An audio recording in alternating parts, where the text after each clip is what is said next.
Welcome to HYCM Insight with myself, Giles Cochran, the Chief Currency Analyst here at HYCM. Now, the market move for the session headers as follows. The Nasdaq is approaching a very strong time of the year. Over the last, you can see 35 years, the Nasdaq has risen a total of 26 times between April the 14th and June the 5th.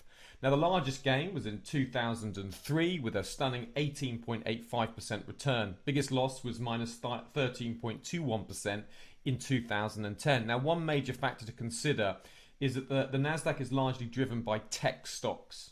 Apple, Microsoft, Amazon, Tesla and Facebook, they're the 5 largest members of the index.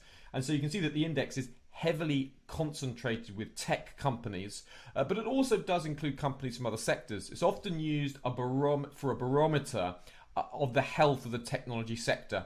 Now remember, over the COVID-19 induced lockdowns, the Nasdaq has seen very strong gains as the so-called stay-at-home stocks saw investor demand. Now as the world went digital, the Nasdaq gained. You can see the gains that came in last year over sort of 10%, around 15%. Now, trade risks. There is a growing risk that investors consider equity markets overbought. That could see a correction. It's hard to know when that correction will come, but investors need to be aware of the potential risk. Also, there's an upside risk that another breakout of COVID-19 could speed up further growth from tech stocks. So if there is another variant that's resistant to vaccines, we'd expect tech stocks to grow. And any delay in the US stimulus package, however, could result in general weakness in the US stock market. That would be seen in the Nasdaq as well, and the Nasdaq would likely suffer sharp losses in such an event.